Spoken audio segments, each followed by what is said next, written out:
Welcome back, friends, to a very chilly day on the homestead. What a perfect day for forestry. It's my favorite thing to do, probably my favorite type of video to shoot.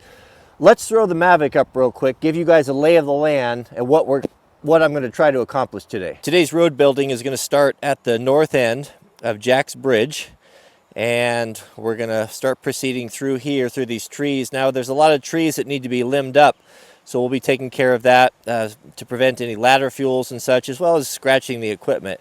So kind of the natural progression of the road for us has been right through here. You can probably even see some of the tracks. Now, I'd like to keep everything on our property, but what I found over here in this area is that this is one of the many springs in this area, and it's very boggy.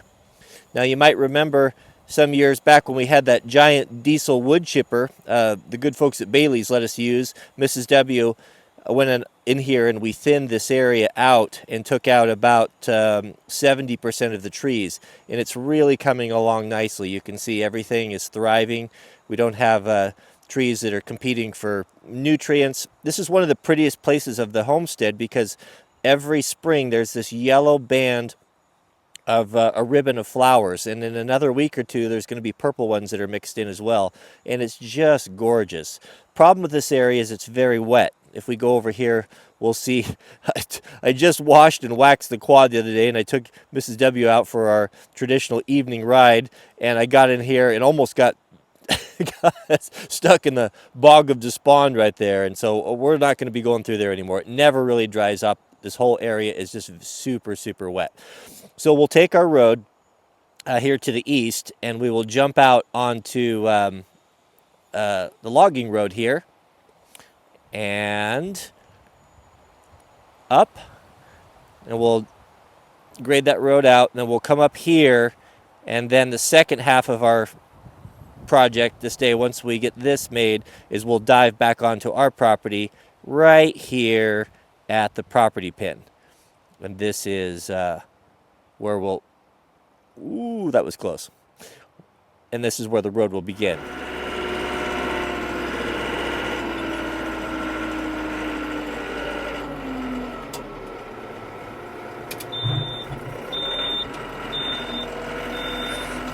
As a former excavating contractor, I've ran lots and lots of different pieces of equipment.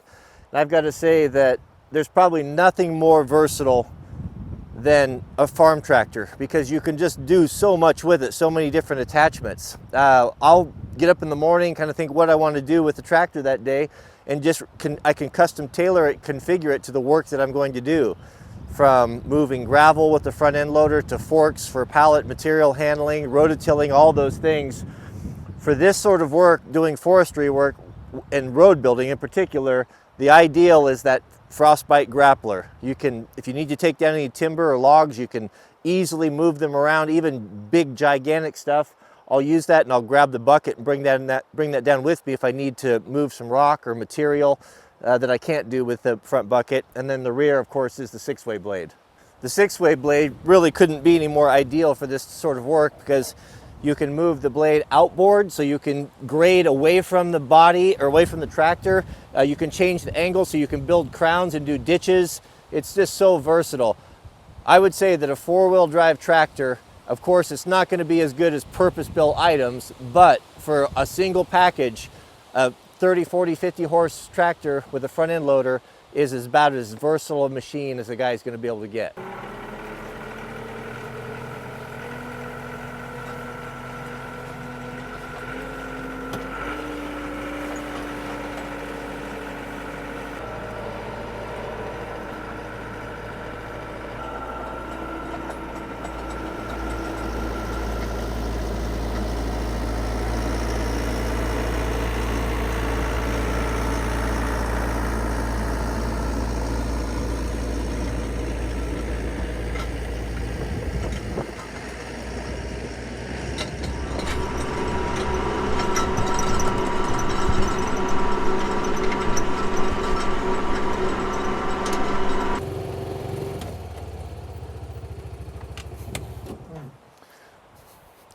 I'll show you the tools that I typically use when I'm doing forestry work. If I'm just doing light limbing, I'll either grab an electric chainsaw or probably my favorite is a little top-handled saw. This is a professional arborist saw. You can always tell those because they have a place to hook on a lanyard. So the guys that can climb, you'll have it hanging off the back of your harness. But they're handy for little work, and they're really light and they're really powerful. They're really good form factor, and you can run them one-handed. So they're nice for those little limbs. Oftentimes, though, what I find is with a good handsaw, like my favorite is the Ichiban. Of all the saws, of all the Silkies I've ever used, I think pound for pound, this one's the best, and it's got a great sheath. It's got a little belt loop on it that you can carry it so you can safely keep it. You're not laying it down and losing it. 9 times out of 10, I prefer this. You don't have to deal with the chaps. You don't have to deal with the hearing protection, eye protection, and all that. Hand tools wise, I'll usually grab two. My two favorite tools, of course, the best garden tools in the country are made by Rogue, in my opinion. They're the little forestry rake, which is just one of my favorite things. If you look at that shape, it's made out of plow discs, or they originally did. I don't know if they still do. I think so. And then their version of the Pulaski, which I modified by, I thought it was too heavy, so I cut a bunch of material off of it, and that makes it just about right. This gives you a chopping tool and a grubbing tool, and with the rake, there's pretty much nothing you guy can't take care of. I'll grab a pickaroon. Pickaroon's real good if you have to move logs around, especially if you get older and it gets harder to bend over. You can grab things and yank them around. And then my Faller's belt has got my saw tool and just a hatchet in case I need it. But that's basically it, apart from the tractor and such. We've got 3 ponderosas here that we're gonna need to limb up. Of course, the goal is to limb up every tree on the property so that if you get a fire that starts in the ground, it doesn't crawl up into the crowns and destroy the trees. A good ground fire is a healthy thing, but a crown fire, a fire that gets up into the tops of the trees, well, that's not good for anyone. A good handsaw, they're so sharp and so efficient. I would even make the argument that sometimes situations like this here, that they're, when you figure all the fooling around, they're faster than a chainsaw.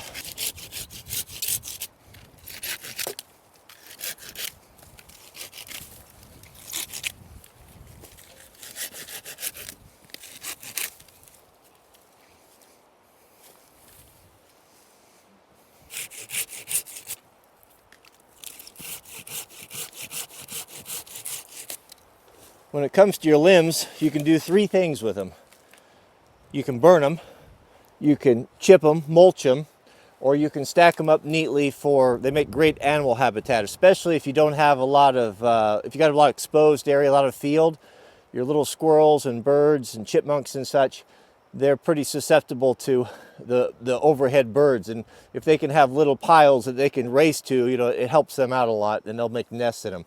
When you are stacking these guys, for habitat, take the cut end, the butt end, and put that on the uphill side and the bushy end on the downhill side. And as that starts to deteriorate down, it'll prevent it from falling over. It makes it more stable.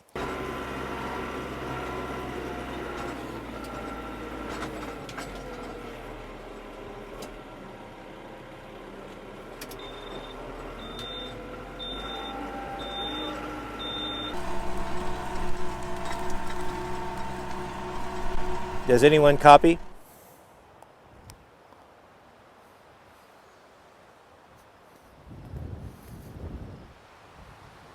Hey Cody, go ahead, send it. Jariah, would you jump in Honda, and on the back porch is a black toolbox that says carpentry. There's some fence pliers in there. Could you bring me down a pair real quick? You got it. Thank you. I hooked into some old barbed wire here. I forgot to grab my fence pliers. I try to keep those on me at all time because I'm always running into stuff like this. Perfect, that's it. Thank you so much. I brought the box in case for something else. I think that's it. I just got in some barbed wire here in that old fence, so. Yeah. All right, well, thank you. Save me a trip.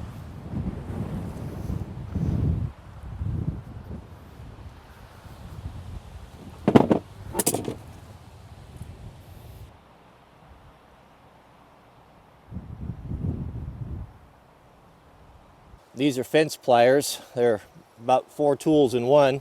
You got real heavy duty cutters that'll cut through pretty much any barbed wire on 2 sides. You've got a little gripper on the back side, one up there, and you've got a staple puller, as well as that's kind of a staple puller there too on the back side. And then you've got a little hammer for nailing these in. You can build a fence with these. These little nippers on the end are real handy for grabbing these old staples when you want to pull them out, and you can just rock them right out.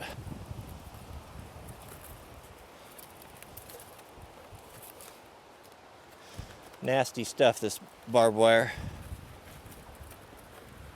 What's an old fence post? Looks like it was split rail. Somebody probably split that by hand back in the day. A lot of work. Boy, be sure to wear your safety glasses when you're working with this fence wire.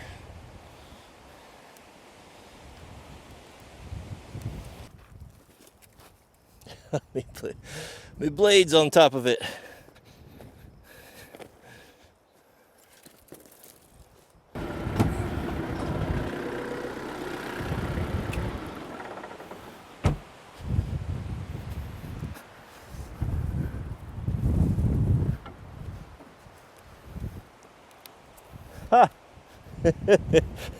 Quads on the other end. What's the chances of that? That's proof that there's a devil.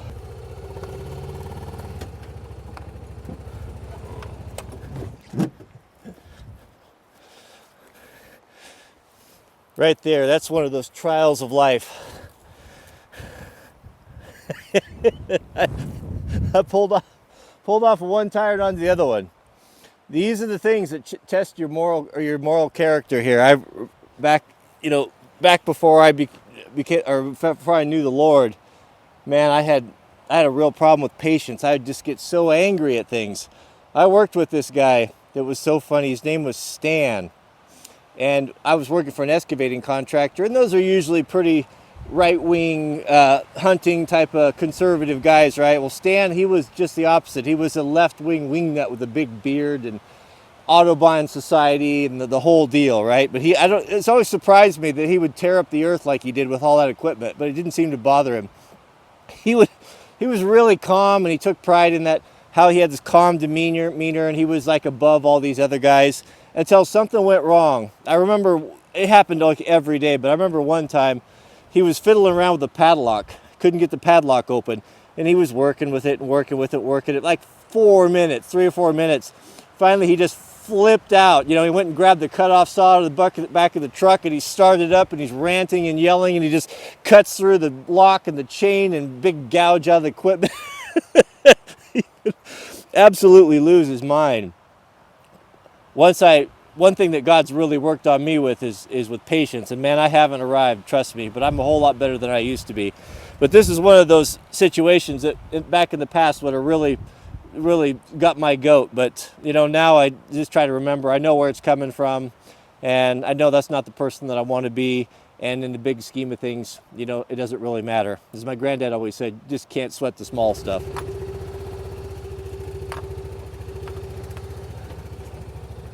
Actually, guys, I changed my mind on this road direction. I'm going to keep it on the property. I hadn't really been through here before, but I walked it, and I think I got plenty of room to keep it just paralleling the road. I got these 2 pondos here, but they're a good 7 feet across. There should be enough room if we limb them. I like when I'm building road and trail, I like to come close to the boles of the trees, because when they get bigger, it's nice, has that nice feeling, whether you're just walking it, or we'll ski on this too, because we keep it mowed, and that way if you get just a little bit of snow, you can cross-country ski on your land. If the grass and everything's growing up, it's all bumpy, it's not so much. So there's dual purpose here, but it's kind of nice if the trail or the road kind of meanders through and hugs close to the trees. A little tough on some of the trees. It's if you can help not driving your tractor too close to the bole of the tree, the trunk, because that tire will compact that soil, and that's a little hard on them. But there's a lot of trees in the Pacific Northwest. I don't think we're gonna have any problem here.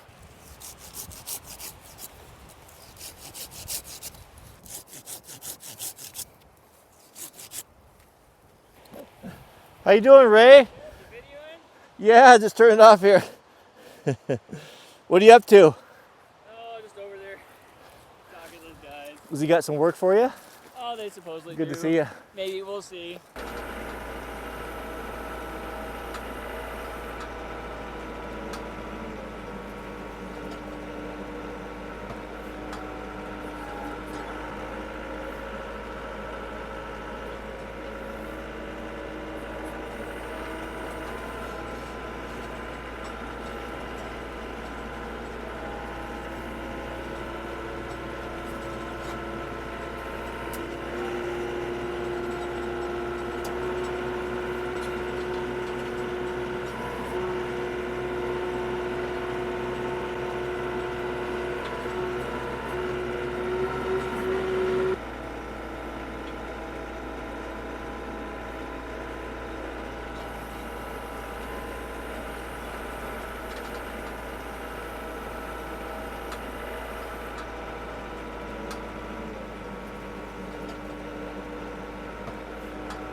I was hoping to save that tree, but I think I just killed it. It's just a little bit too tight, so we're gonna chop it out of here, I think.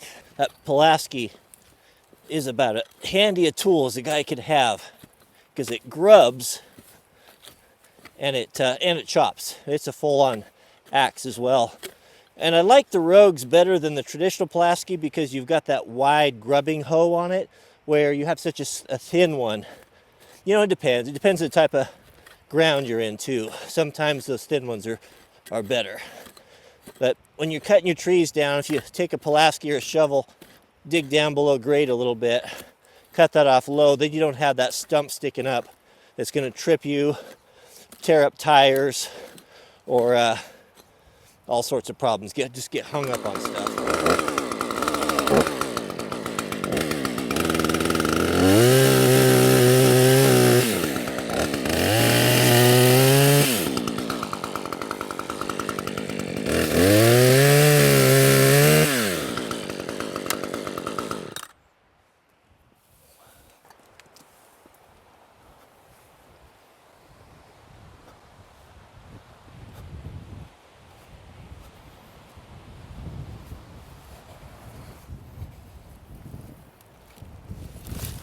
I'm afraid that's about all the time we have today. A big thunderhead is moving in. Looks like it's going to start raining here, and the wind's really picking up. So that's all we're going to get to today. That barbed wire slowed me down a little bit, and some of the trees and stuff. You never do get done what you hope to, but as my dad always says, you strive for perfection and you end up with mediocre. So it seems like that works with time as well. So I'll give you a quick flyby with the Mavic. If it's not too windy, you can see what we did so far, and we'll pick this up again another time. So I do appreciate you guys watching. If you don't mind, take a moment and click the thumbs up for us. It helps. And keep us in your prayers. May God bless you and your families, and we'll see you guys on the next video.